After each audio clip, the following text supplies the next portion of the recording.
Good morning, fellow visitors and tourists from other parts of the world. My name is Rubén Armando Figueroa Fuentes, and I will be your guide and presenter of this major object or barrier that once corrupt thousands of families to be together. This is the Berlin Wall, from its creation to its downfall. But first, let's locate ourselves in the year of 1945. The Allies won against the Nazis, and the fate of the division of Germany's regions was at stake. The Soviet Union acquired the eastern part of Germany, while Great Britain and the United States possessed western Germany. Even though the capital of Germany was inside the territories of the Soviet Union, the city of Berlin was divided, with the Soviets having the domain of the eastern part and the United States of the West Berlin. It was so uncomfortable and disrespectful for the communist Russians to have half a city in its region dominated by capitalism, and they really wanted to banish the control of the United States from the city. Their first attempt was to block the West Berlin in 1948 to lead their inhabitants to starvation and remove them from the capital. However, the Allies helped West Berlin with resources and supplies in the wind until the blockade was over in the year of 1949. After a kind of peaceful decade, problems began in 1958 to the German Democratic Republic, since refugees like workers, valuable doctors, or engineers traveled to West Germany through Berlin. In 1961, over 90,000 people left in June, while July just worsened with 30,000 refugees. And by the first days of August, over 18,000 people left East Germany. On August 12, 1961, East Germany gained the permission of closing its borders to stop immigrants to continue living. In a time lapse of about 2 weeks, there was already a construction of barbed wire and concrete wall dividing the West and East Berlin. Before the construction of this wall, the citizens of Berlin could travel freely to both parts of the capital to visit family members, shop, or watch movies.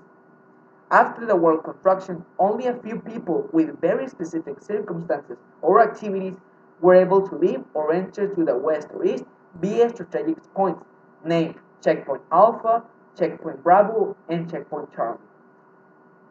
As you can see, the wall was created in 1961 during the period of the Cold War, from 1946 to 1991.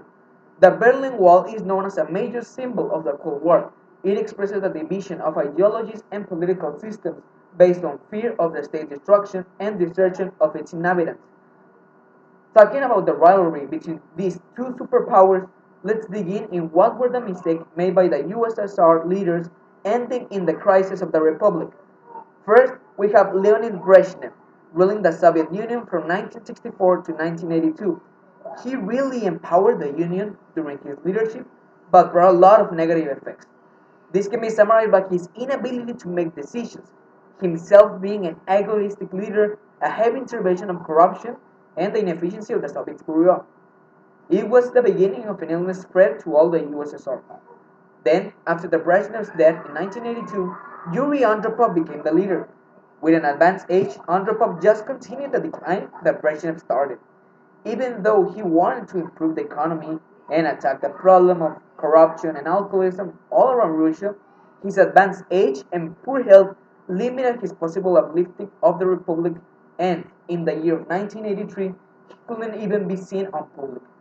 This created tension between the Russians to know where the president was. Then he died in the year of 1984. In the same year, Konstantin Chernenko became the chairman and president of the Soviet Union. Same as Andropov, Chernenko had a declining health right after obtaining leadership. These medical problems resulted in recurrent absences from functions, reunions, or assemblies. With all these coincidences and problems, many thought that his leadership was temporary and just as an interval time for the next candidate of shaping and ruling the USSR, Mikhail S. Gorbachev. Then Chernenko died in the year of 1985. As you may see, these three presidents didn't bring the best of the Republic or brought modernity either. If you search for yourselves about them, there's only a few information due to their short leaderships or mistakes done. But with a little bit of hope from Russia, we have the entry of Mikhail Gorbachev in 1985. Being a progressive and liberal leader, His leadership was based on two important columns named perestroika and glasnost, respectively. The first one meant the economy's reorganization, while the glasnost was a plan of developing a system of politics characterized by the fairness and transparency. And despite all of these efforts brought by Gorbachev, the decline of the economy was still present and growing every single day. And with this discontent society, movements and revolutions still come along. And this exact revolution that we talked previously began in Poland in the year of 1988, consisting of several strikes in desperation of a political intermission, attacking the organization. This attacking organization was named Solidarity, led by Lech Walesa. Gaining more power consequently, in 1999 the election was established. The prime minister nominated by the Solidarity movement was Tadeusz Mazowiecki. The Soviet Union did not intervene, and their decision led to a domino effect on the fall of communism. With the victories from Poland movements, other revolutions were created in Czechoslovakia, Hungary, Bulgaria, among others. Nicolae Ceausescu, the leader of Romania, was known as one of the first leaders of East Germany. His marked resistance to a replacement of politics ended in the extreme violence. But after not having the aid of the military, the movements captured and executed him. After the abolition of one of its strongest leaders, the downfall of the USSR was noticeable.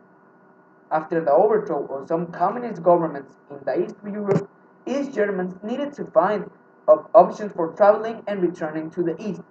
Some exiles were through the path of Czechoslovakia and Hungary. The government of East Germany reacted angrily, applying measures to stop the immigrants, but lastly, they accepted the whole condition and diminished the rules and regulations of the countries entering and exiting.